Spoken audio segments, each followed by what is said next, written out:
आप देख रहे हैं न्यूज़ सैर इंडिया और मैं हूं अरफाज़ अहमद डैंग। अभी हमारे हिंदुस्तान में कानून जो है महिलाओं के प्रति इतने सख्त कानून कर दिए गए हैं कि पुरुषों को भी अब लगता है कि अब पुरुषों के लिए भी कोई ना कोई कानून जो है वो होने चाहिए। पुरुषों के लिए भी कोई मैन सेल, जिस तरह से वुमेन सेल है उस तरह से मैन सेल होने चाहिए जहाँ पे पुरुषों की सुनवाई हो।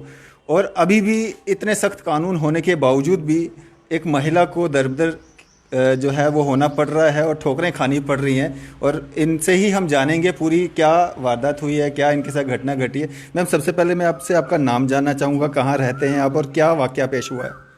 जी सर, मेरा नाम अंजू गुप्ता है। मैं जम्मू की बेटी थी और मेरी शादी आज से 22 साल पहले उधमपुर में हुई थी। कितने साल पहले? 22 ईयर पहले। 22 ईयर जी। तो सर वो हमारे हस्बैंड का नाम अनिल गुप्ता है, लेकिन उनको सोनी कॉस्मेटिक लंबी गली उधमपुर के नाम से जानते हैं। अच्छा। वो एक नॉमिनेटेड पर्सनैलिटी थे। अच्छा। तो सर बस बात यही है कि हमारी घर वालों से नहीं बनती थी, ससुराल वालों से। हमें उनके 22 साल हो गए शादी को? जी। आपके ससुराल वालों के साथ नहीं बनती थी? स्टार्टिंग से ही नहीं बनती थी। अच्छा। सर हमारे नहीं बनती थी, उनके घर में और भी जो लेडीज़ हैं हमारे से, जो बड़ी फैमिलीज की हैं, वो भी सभी सेपरेट में हैं। अच्छा। उनके घर में जो मेन है ना मोहरा जो है ना घर का, वही खराब है। उसका ये है कि डिवाइड एंड रूल, मारो कुटो और शासन करो, वही उन्होंने हम पे भी अप्लाई किया। तो हमने उनके ऐसी बातों को चलते हमने सोचा कि हम जम्मू में शिफ्ट हो जाते हैं। तो हमने आज से 3 साल पहले जम्मू में शिफ्ट हो गए अपने हस्बैंड के साथ में? जी, हम फैमिली के साथ जम्मू में शिफ्ट हो गए। हम कोई तकरीबन 4 महीने हम रेंट पे रहे। तो उसी दौरान हमने एक घर देखा जिसका अमाउंट 50 लाख रुपीज़ था। तो जिस दिन सर पेमेंट करनी थी, हमारे हस्बैंड घर में गए पैसा लेने। कहते कि मेरा पैसा जो है, उनका भाई सुदेश गुप्ता है, वो LIC में लगे हैं। वो सभी घर का पैसा जो अपने अकाउंट में रखवाते हैं, वो खुद एक गवर्नमेंट एम्प्लॉई हैं। वो शो ऑफ नहीं होना चाहते, इसलिए वो अलग अलग अकाउंट बना लेते हैं। ये उनका काम है। तो हमारे हस्बैंड का पैसा उनके पास था। जब वो सर लेने गए तो हम दूसरे दिन तो वेट ही करते रहे कि हमारे हस्बैंड आ रहे हैं, लेकिन वो वापस नहीं आए। जब नहीं आए तो हमें फिर कहा गया कि आप 72 आवर्स के बाद FIR फाइल करवा दीजिए। उस टाइम विजय चौधरी SHO थे वहाँ पे। अच्छा, ये कहाँ पे? उधमपुर में। अच्छा। सर उस समय तो विजय चौधरी हमें नहीं जानते थे कि हम कौन है।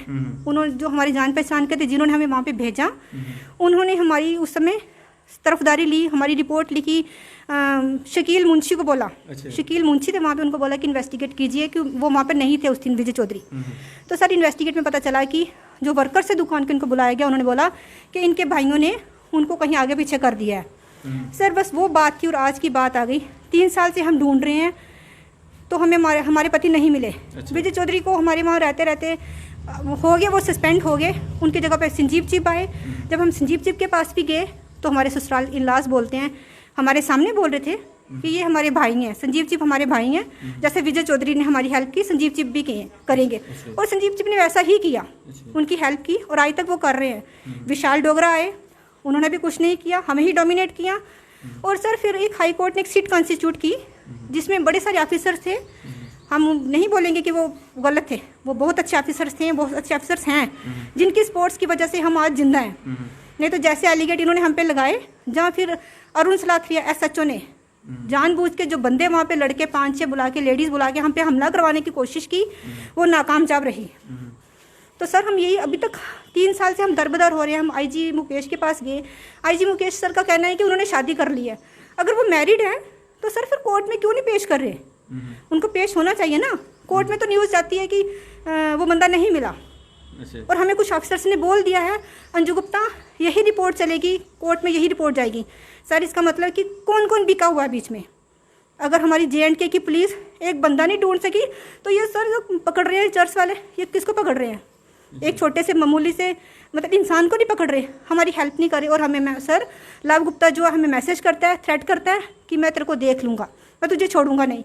उसने वुमेन सेल में भी ऐसी हरकत की हमारे साथ। तो सर हमारी यही अपील है मीडिया के माध्यम से, IG सर मुकेश से पूछिए, अगर शादी की है तो कोर्ट में पूरे बयानात दीजिए। आप खुद मिले थे उनसे? जी सर, हम खुद गए थे उनसे मिलने के लिए। हमारी बातचीत हुई थी, उन्होंने हमें आधा घंटा बिठाया था वहाँ पे। 10 मिनट तो उन्होंने फ़ोन पे बात की थी। SSP उधमपुर और DSP रोही से बात की थी, उसके बाद ही उन्होंने हमें ये बताया था। सर फिर हम DG सर के पास, दिलबाग सर के भी डिपार्टमेंट में गए। वहाँ पे बाली सर ने हमें सपोर्ट किया कि हम विदिन 2 डेज़ आपको बता देंगे। आज हमें वहाँ पे भी 2 महीने हो गए, वो कह रहे हैं हमें रिपोर्ट नहीं आ रही। सर भी रिपोर्ट देनी किसने है? अगर IG DIG DG को सर को रिपोर्ट नहीं आ रही, सर फिर हमें बता दीजिए वो रिपोर्ट अब देनी किसने है। तो हाँ, हमारी यही अपील है कि हम आप सर हमने TC सर के- जब तक आप अपने हस्बैंड के साथ यहाँ पे रहे, जिस तरह से आपने बताया 3 साल आप उनके साथ यहाँ पे रहे, आपस में ठीक थे? 5 महीने यहाँ पे रहे, तो आपस में ठीक थे? सर अगर वो ठीक नहीं होता तो फिर मकान कौन खरीद के दे रहा था हमें? तो उसके बाद जब से वो अपने मतलब वहाँ पे गए हैं तो कोई फ़ोन कॉल, कोई बातचीत, कोई कुछ हुआ आपके साथ? सर बिल्कुल भी नहीं, बिल्कुल भी नहीं, कुछ भी नहीं। वो उनको कांटेक्ट करने नहीं देते। न्यूज़ आती है, जैसे हमें न्यूज़ पहले र्यूमर दिया था इन्होंने सर कि हम पे ये केस डाला विजय चौधरी के रहते कि हमने मर्डर कर दिया है, उनको मार दिया है। सर अगर मैं मार दिया था तो फिर हम भी जिंदा घूम रहे हैं क्या? जम्मू कश्मीर की पुलिस के पास इतनी भी अथॉरिटी नहीं है वो हमें अरेस्ट करें, हमसे इन्वेस्टिगेट करें?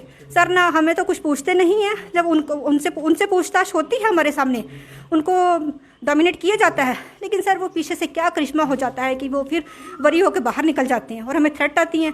सर अगर हमें हमारे बेटे को या हमारे हस्बैंड को कुछ हो जाता है तो हम बोलेंगे कि फिर पुलिस डिपार्टमेंट ही रिस्पॉन्सिबल है, क्योंकि पुलिस, हम जम्मू कश्मीर की पुलिस का तो पता नहीं, लेकिन उधमपुर की पुलिस हमें बिल्कुल सर बिल्कुल सपोर्ट नहीं कर रही है। आपको मतलब इस चीज़ का अंदेशा है कि वो ठीक हैं, कहाँ पे हैं? पिछले 3 साल से मतलब आपके साथ कोई कांटेक्ट नहीं हुआ, कोई बात नहीं हुई, कोई आपको नॉलेज है उनका कि वो ठीक हैं? सर जब कहीं पे भी उनके वर्कर्स को बुलाया जाता है किसी भी डिपार्टमेंट, पुलिस डिपार्टमेंट में, तो वो बता देते हैं कि जो हमारे हस्बैंड है वो उनके भाइयों के पास हैं। अच्छा। वो भाइयों के पास हैं, तो सर फिर वो बोलते हैं कि क्या एक बंदा किसी के पास रह सकता है? सर उनको इतना डराया हुआ, इतना धमकाया हुआ कि अगर तू अपने जाएगा हम सारी कहानी सुनाओगे, हम आपके बच्चों को मार देंगे। क्योंकि अगर हमें थ्रेट आ रही है तो उनको घर में रहते हुए क्यों नहीं प्रेशराइज होगा? सर उनको प्रेशराइज किया जा रहा है। अब तो ये न्यूज़ आई है हमें कि ये पेंडेमिक के चलते हो सकता है वो बोले कि इनको कोरोना आ गया, ये पॉजिटिव हो गया, he is no more. Sir अगर ऐसा हो जाता है तो फिर सर अब बता दीजिए कि कौन रिस्पॉन्सिबल है? तो अब आप क्या मांग करते हैं? सर हमारी मांग यही है कि डीसी सर के ऑफिस से जो एप्लीकेशन निकली गवर्नर साहब तक गई, लेकिन क्या गवर्नर साहब ने उसको पढ़ा नहीं? क्या गवर्नर साहब के पास इतना टाइम नहीं कि वो पब्लिक एक किडनैपिंग केस की लेटर रीड ना करें? सर अगर गवर्नर साहब हमें देख रहे हैं, हमारी ये बात सुन रहे हैं, वो लेटर देखें और अपने पुलिस अधिकारियों को बोलें कि इस चीज़ का जल्दी से जल्दी न्याय होना चाहिए। आपने जो कंप्लेंट की है, जो एफआईआर लगी है, उसमें आपने क्या मेंशन किया हुआ? मतलब मिसिंग रिपोर्ट करवाई है या किडनैपिंग का केस किया है? सर फर्स्ट ऑफ ऑल हमने पहले करवाई थी, मिसिंग हो गए थे। जब इन्होंने हम पे किडनैपिंग का केस डाल दिया, वो काफ़ी लंबा चला, कोर्ट तक केस हम ले गए, लेकिन जब हमें सीट कॉन्स्टिट्यूट हुई, सीट ने ये हमें बता दिया कुछ ऑफिसर थे कि बंदा जिंदा है। सर जब बंदा जिंदा तो फिर हमने वो ट्रांसफ़र करवा के लोअर कोर्ट में ये अपील की हुई है कि अब तो ये किडनैपिंग केस है और जिनके पास वो बंदा है उनके 10 बंदों के नाम जो है वो मेंशन है।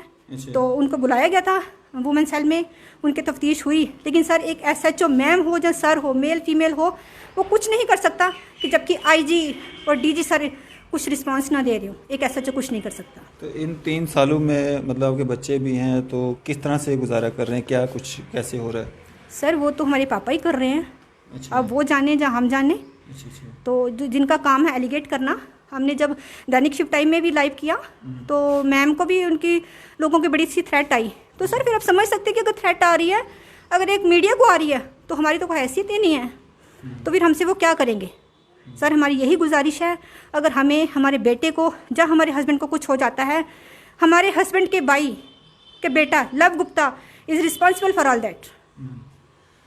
चलो शुक्रिया हमसे बातचीत करने के लिए। और ये इस तरह का एक मामला जो एक महिला के साथ पिछले 3 साल से अपने हक के लिए जो है दर दर की ठोकरें खा रही है। अब और उम्मीद अभी भी है गवर्नर साहब से, ना कि पुलिस डिपार्टमेंट से, कि कुछ सुनवाई जो है वो ज़रूर होगी और जो विश्वास कानून पे लोगों का बनना चाहिए वो बना रहे। कुछ इस तरह का फ़ैसला जो है वो ज़रूर लेना चाहिए एडमिनिस्ट्रेशन को। फिलहाल आप देखते रहिए न्यूज़ सर इंडिया। मैं अरफाज़ मडैंग, कैमरामैन शाहनवाज के साथ।